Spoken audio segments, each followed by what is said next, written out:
Dari Risma, sekarang kita bergeser ke pos Menteri KKP pemirsa. Sakti Wahyu Trenggono. Saya akan hadirkan kepada Anda background dari pendidikan sehingga kita tahu, nah ini cocok tidak ya menduduki pos itu. Pendidikannya S1 Teknik Industri ITB, S2 Manajemen ITB, menjabat sebagai Wakil Menteri Pertahanan. Pernah menjadi bendahara TKN Jokowi Ma'ruf di 2019. Pun sebelumnya menjadi kader PAN di 2009 hingga 2014. Ya, menggantikan Edi Prabowo pemirsa yang tersangkut kasus korupsi.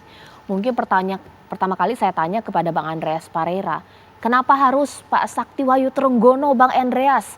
Saya sih tidak terlalu mengerti betul ya sepak terjang beliau saat menjadi sebagai Wamenhan, Bang Andreas. Ya, yang paling tahu tentu Pak Presiden. Artinya, tapi kalau kita lihat Pak Sakti Wahyu Trenggono ini di 2 pilpres beliau cukup berperan. Artinya bukan cukup, yang saya perhatikan beliau sangat berperan di dalam tim pemenangan terakhir juga di 2019 beliau sangat berperan di dalam tim pemenangan. Sehingga juga beliau dipercayakan oleh Pak Presiden menjadi Wakil Menteri Pertahanan.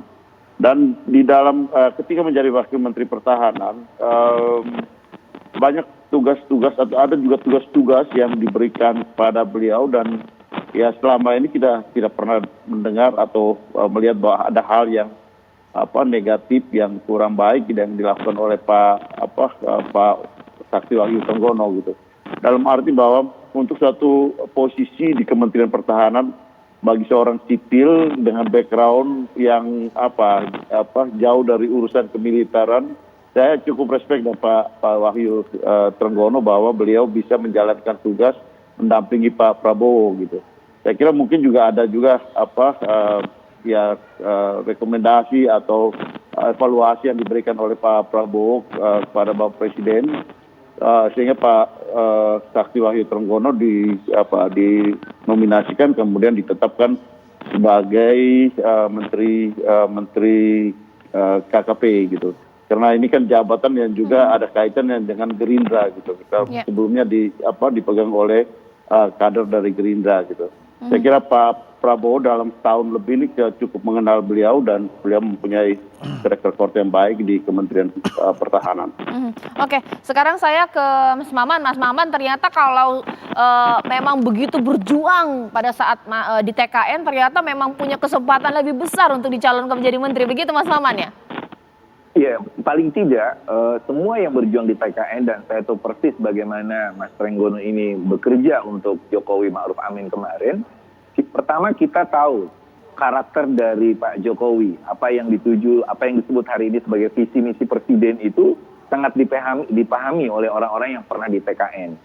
Nah, yang kedua, ini pun akan memberikan kemudahan kepada presiden untuk menjalankan pemerintahannya di tahun-tahun berat seperti ini.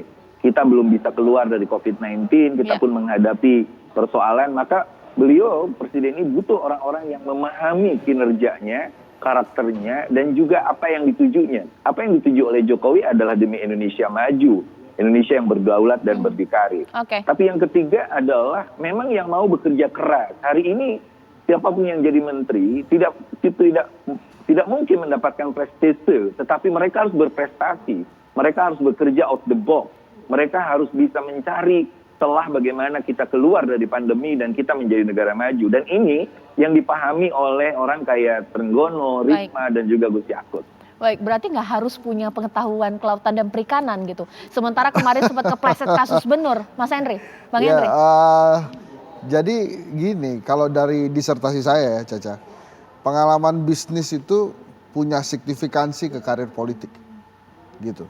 Jadi kalau kita lihat di sini, Trenggono ini backgroundnya bisnis, tebik, bisnisnya tower, telekomunikasi. Jadi dengan pengalaman bisnis itu, dia bisa masuk ke ranah politik gitu. Dari PAN dulu kemudian masuk ke TKN. Jadi pemilihan Pak Trenggono ini sebetulnya bagi saya, ini yang paling mengejutkan. Selain yang mengejutkan kedua. Yang mengejutkan pertamanya Kemenkes. Tapi yang jelas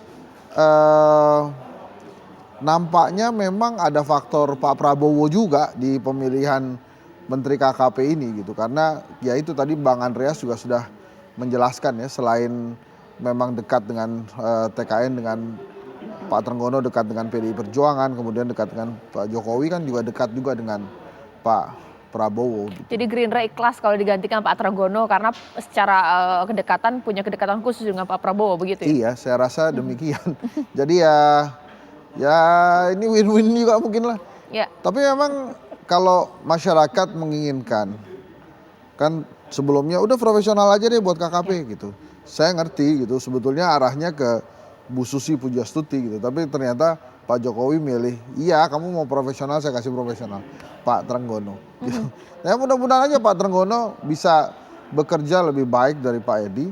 Dan yang paling penting Pak Trenggono ini kan saya anggap orangnya sudah chief.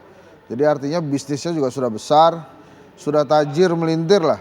Jadi nggak perlu lagi korupsi, mudah-mudahan. Oke, mungkin Bang Andreas sempat waktu kasus Benur ini kan tagar Ibu Susi kan kemudian muncul. Sehingga ada lah keinginan dari publik untuk mengembalikan jabatan dari Ibu Susi. Ternyata tidak ya, bagaimana?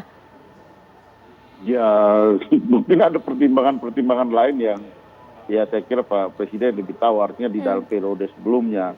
Dalam arti ya sesuatu yang sudah dilepas ya mungkin agak ini juga kalau dia harus dikembali apalagi pada tempat yang sama, toh masih banyak orang yang lain gitu.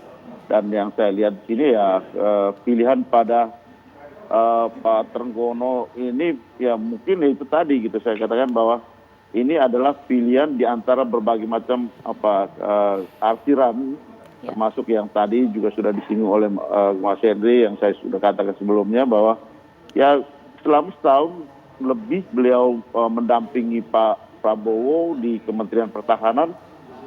Yang saya perhatikan kerjasama cukup bagus dan tidak ada hal-hal yang luar biasa, dan beliau seorang profesional gitu. Ya.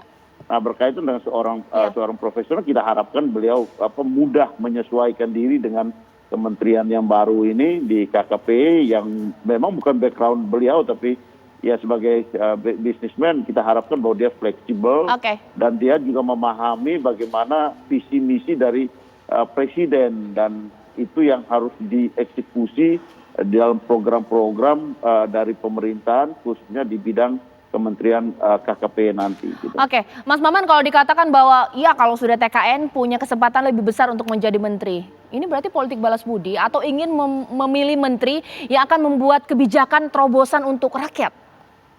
Kalau saya meyakini bahwa ketika di TKN misalnya, saya sebagai direktur relawan TKN, sering berkomunikasi dengan Mas Trenggono misalnya, dan itu tahu persis bagaimana seluruh program-program Jokowi Amin kemarin itu dihayati, dijadikan diskusi, dan apa yang akan menjadi terobosan, baik kita nanti masuk di kabinet ataupun tidak, tetap bergerak. Jadi saya yakin bahwa alasan Presiden memilih Mas Treng atau lebih baik adalah karena pertimbangan soal bagaimana ke depan Presiden membutuhkan orang-orang yang mampu menerjemahkan seluruh visi misi Jokowi Amin ini kepada hal yang bersifat konstruktif. Yang kedua, kita tahu bahwa Trenggono orang yang lebih senang bekerja daripada dia berbicara. Nah ini yang dibutuhkan. KKP hari ini mempunyai persoalan yang sangat penting. Dan kita tahu bahwa publik melihat respon bagaimana menghadirkan kembali sosok Susi untuk kembali masuk, dan pilihan Jokowi kepada Trenggono sesungguhnya ingin mengatakan bahwa perbaikan di dalam birokrasi dan juga ketepatan menghadapi kebijakan-kebijakan yang baik itu akan menjadi hal yang penting yang bisa diterjemahkan oleh Trenggono menurut saya.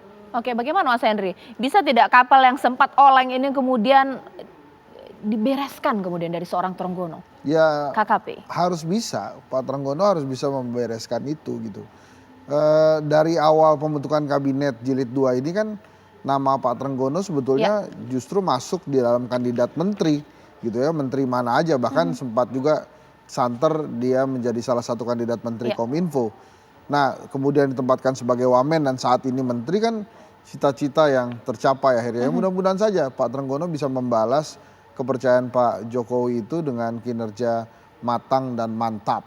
Oke, nah sesaat lagi kita akan bahas ini udah tunggu-tunggu Mas Henry ini, Menkes ya. Menkes, ya. Pak Terawan diganti tapi diberikan jabatan untuk orang-orang yang memang jauh dari bidang kesehatan atau seorang Wisnu Tama pun diganti. Sesaat lagi di Apa Kabar Indonesia Malam.